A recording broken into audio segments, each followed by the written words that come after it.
네. 저는 학교를 다닐 시절에 무협지를 굉장히 좋아했습니다. 그래서 아마 제가 그 무협지를 읽는 대신에 성경책을 읽었으면 세계 신학계의 한 획을 긋는 그런 신학자가 탄생하지 않았을까라는 생각이 들 정도로 무협지를 엄청나게 좋아했어요.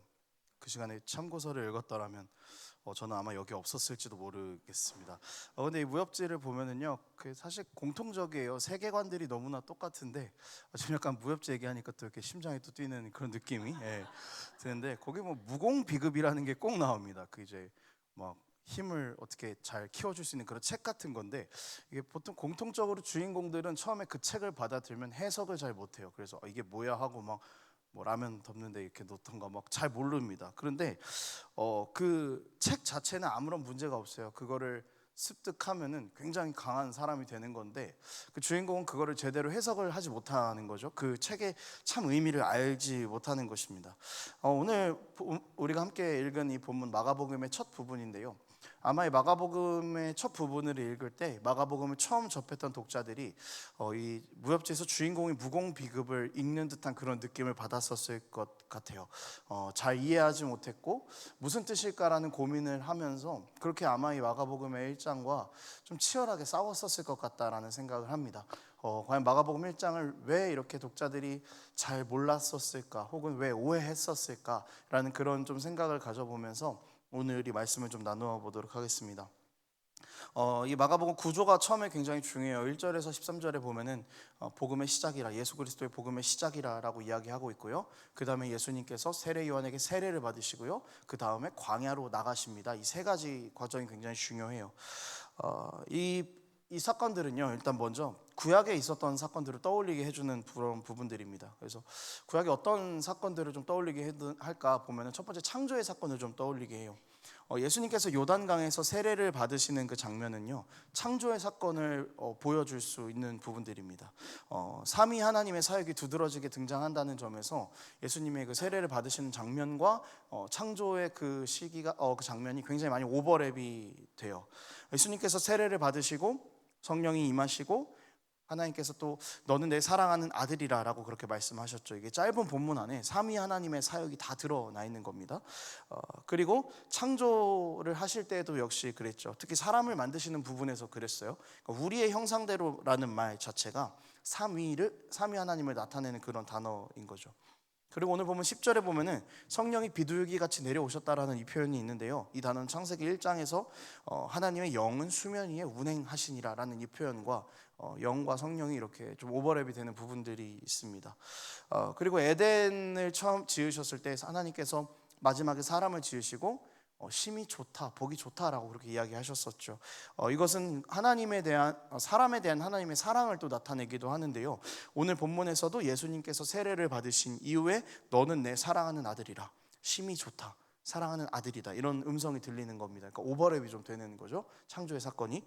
두 번째 사건은 광야입니다. 12절 13절은 광야에 대한 사건을 이야기를 하는데요, 그냥 아예 장소적인 배경을 딱 이야기를 하고 있어요. 성령께서 예수를 광야로 몰아가신 것입니다. 예수님께서 40일 동안 광야에 계셨다라는 말을 통해서 이스라엘 백성의 40년 광야 생활을 떠올려 볼 수 있는 것이죠. 여러분, 이 창조와 광야의 사건을 이스라엘의 입장에서 봤을 때 어떤 사건이었을까요? 공통점은 실패했다라는 것입니다. 물론 하나님께서 창조하신 그 사역이 실패했다는 이야기는 아니지만 인간의 역사는 어땠습니까? 그 말씀에 불순종하면서 선악과를 따먹으면서 실패했잖아요. 광야는요, 광야를 헤매다가 약속의 땅에 들어갔으니까 성공입니까? 그러니까 하나님이 성공하신 거지, 사실 그 광야에서의 삶은 이스라엘 백성은 사실 하나님의 그 말씀 앞에서 철저하게 실패했었잖아요. 그러니까 거의 불순종을 밥 먹듯이 하는 그 모습이 사실은 그려지지 않습니까? 지금 이 마가복음을 읽고 있는 독자들, 처음 접한 독자들은요, 고민이 있었어요. 그 AD 64년에 로마의 대화재 사건이 일어납니다. 네로 황제인데, 이 네로 황제는요, 이 화재의 원인을 기독교인들에게 돌리고요, 핍박을 시작했습니다. 굉장히 정치적인 수였던 거죠. 이런 상황에서요, 그 시절을 겪고 있는 그리스도인들은 질문을 하기 시작하는 거죠. 도대체 예수님을 믿는다는 것이 무엇일까? 우리는 예수님을 믿는다고 하면서 왜 이렇게 고난당하고 핍박당해야 할까라는 그 질문을 던지던 시기였습니다. 이 마가복음이 보급되던 시기예요. 이 마가복음은 AD 65년에서 70년 사이에 쓰여진 것으로 알고 있습니다. 그러니까 로마 대화제 이후에 고난을 당하고 있는 그리스도인들이 이 마가복음을 접한 거예요. 처음에 1장을요. 이렇게 고통받고 있는 가운데에서 이거 보면 소망이 있겠지. 기록된 이 마가복음을 보면은 우리가 이것을 이겨낼 수 있는 소망이 있겠지 하고 그 마가복음을 딱 펼쳤겠죠. 그런데 여기에 마가복음 1장을 딱 펴자마자 보이는 이야기는 자신들이 죄를 지어서 실패했던 창조의 이야기와 광야에서 실패했던 광야 이야기를 떠올리게 하는 그런 이야기가 나오는 겁니다. 눈이 가지 않는 거죠. 근데 다시 보니까요, 조금씩 처음에는 그 의미를 잘 몰랐을 겁니다. 실패만 보고요. 근데 어떤 의미를 조금씩 깨닫기 시작했어요. 1장 1절에 이렇게 나와 있죠. 하나님의 아들 예수 그리스도의 복음의 시작이라. 실패가 위로가 되기 위해서는요, 실패가 소망이 되기 위해서는 반드시 어떤 것이 필요합니다. 실패를 통해서 그들을 위로할 방법이 분명히 마가복음 처음에 나올 거란 말이죠. 그래서 그 위로가 바로 1절에서 말하고 있는 하나님의 아들 예수 그리스도의 복음이라는 것입니다. 복음의 시작이다라고 하면요, 여러분 기대했던 것처럼 막 로마를 물리치는 이야기가 나와야 될 것 같은데 무슨 일인지 자꾸 실패를 떠올리는 이야기를 먼저 하고 있습니다. 복음의 시작이라고 이야기해놓고서 자신들의 기대와는 전혀 다른 이상한 시작을 이야기를 하는 것처럼 보이죠. 이 구조를 아까 이야기했었잖아요. 복음의 시작과 세례, 광야, 이것이 마치 우리의 삶을 보여주는 것 같습니다.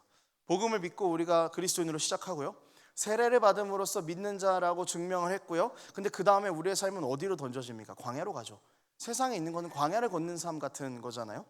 그러니까 우리가 예수를 믿는다고 하잖아요. 그러니까 복음에 감격하고 주님, 제가 주님 너무 사랑합니다. 저 주님 아니면 안 됩니다. 이렇게 고백을 하면은 내 삶은 이제 꽤나 괜찮고 완벽하고 행복해야 하는데 그렇지 않습니다.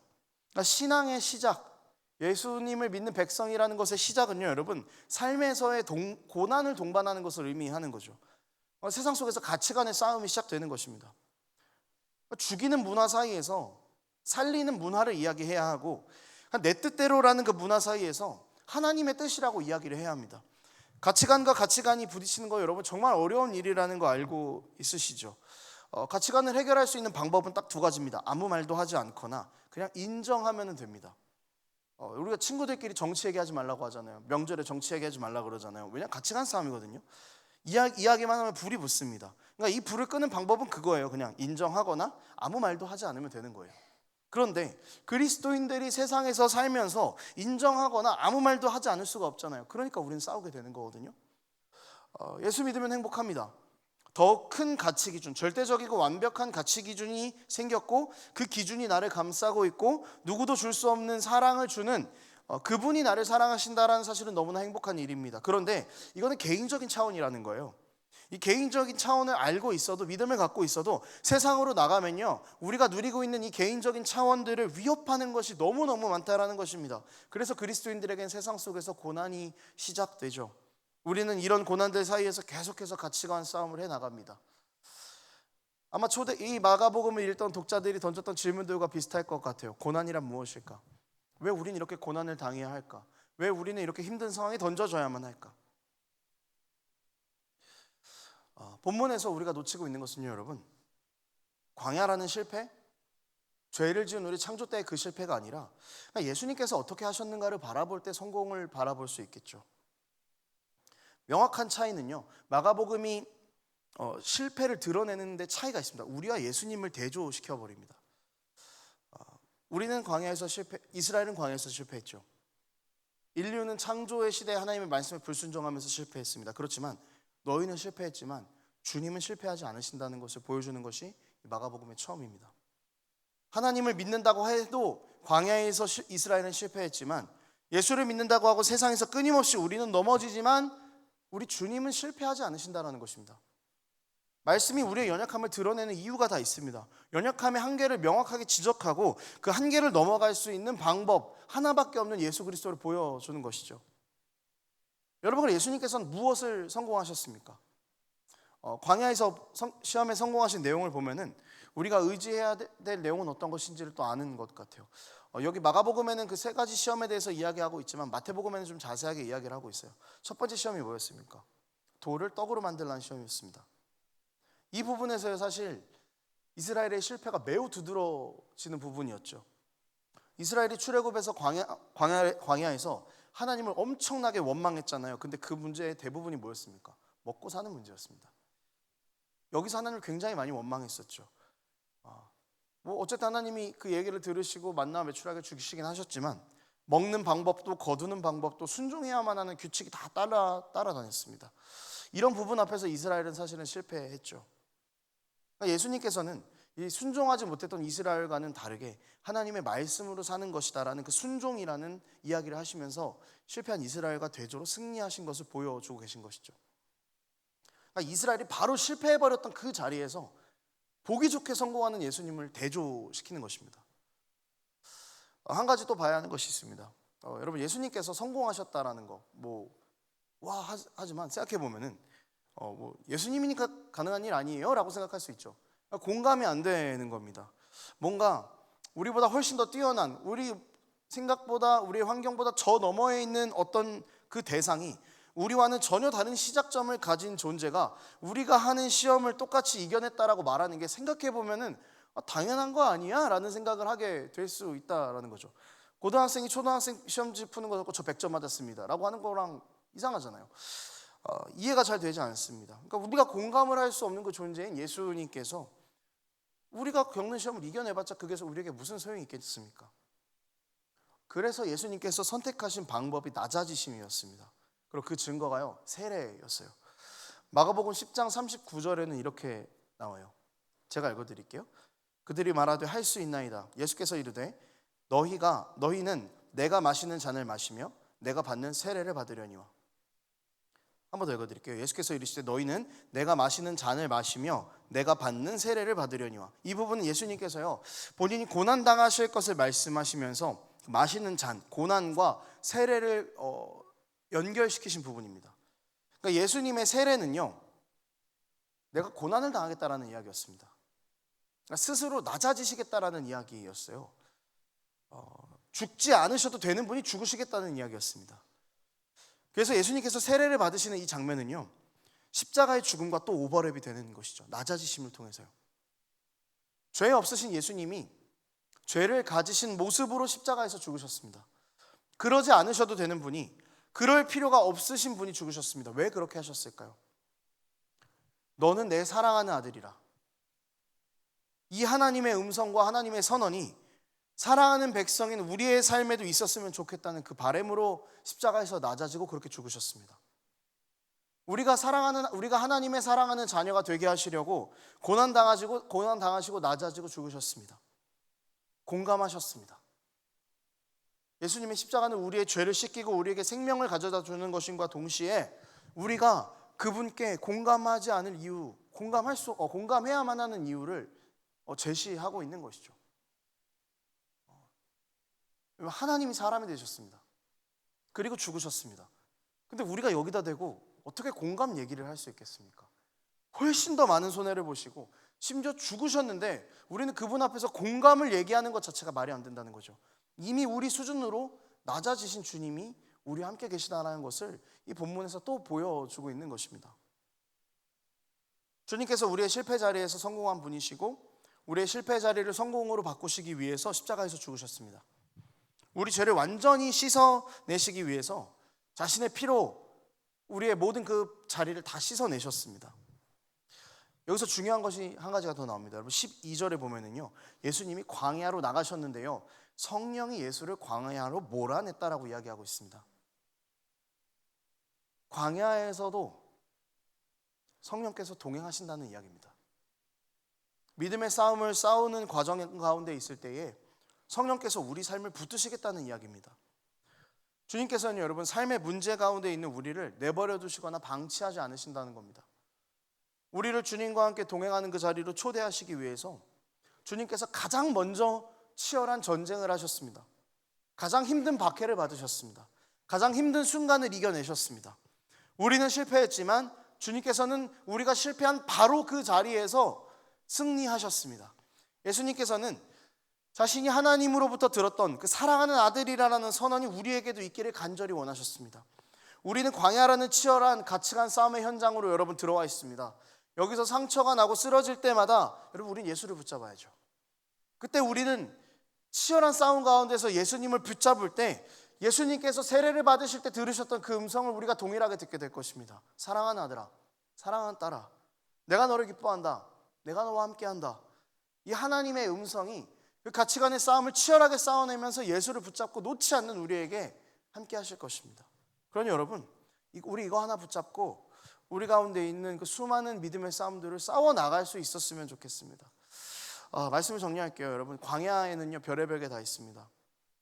고난이 있기도 하고요, 또 거기에는 우리의 약함이 있기도 하죠. 때로는 고난받는 것이 괴롭고 힘든 모습일 수도 있다가 또 죄의 문제 앞에서 실패한 나의 모습을 발견하기도 합니다. 굉장히 복합적이죠. 모든 복합적인 연약함과 슬픔과 고민이 다 담겨있는 장소가 광야입니다. 그런데요, 이 중에서 가장 복합적인 이유는 뭐냐면 광야는요 구원자를 만나기 너무 좋은 장소라는 것입니다. 슬픔이 있고요, 슬픔이 있고요, 어려움이 있습니다. 고난이 있습니다. 그런데 거기에 예수도 같이 있습니다. 우리의 고난 가운데 동참하시는 예수님이 우리 삶의 모든 광야 가운데 함께 하십니다. 우리의 약함이 있는 곳에 십자가의 강함이 있습니다. 예수님께서는 우리 삶의 가장 연약한 곳, 정말 그 피하고 싶은 곳, 거기다가 십자가를 세우셨습니다. 그리고 우리에게 십자가를 바라보라고 요청하십니다. 이거 붙잡으면서 한다고, 이거 바라보면서 한다고, 그렇게 우리에게 십자가를 붙잡을 것을 요구하고 계십니다. 여러분, 광야 가운데 서 있는 우리들의 삶이 우리의 연약함 가운데로 구원을 가지고 들어오신 그 주님을 환영하고 그 주님을 붙잡는 삶이길 소망합니다. 우리의 연약함과 죄 위에 십자가를 세우시기 위해서 주님께서 낮아지시고 죽으셨습니다. 우리의 싸움은 우리가 혼자 싸우는 싸움이 아닙니다. 주님이 앞서가셔서 먼저 싸우신 싸움이고, 주님이 이미 승리하신 싸움이고, 우리는 주님과 같이 그 길을 걸어가는 싸움입니다. 광야 같은 삶에서, 전쟁 같은 삶에서 여러분, 우리는요 패배할 수 없는 인생들입니다. 주님이 이기셨습니다. 주님과 함께라면 우리도 이깁니다. 우리도 그러니 기뻐하며 광야를 걸을 수 있습니다. 여러분, 이 광야 길 끝에, 시험 끝에 있는 승리는 우리에게 모두 주어졌습니다. 이 확신 가지고 이제 우리 함께 광야의 길을 함께 걸어갑시다.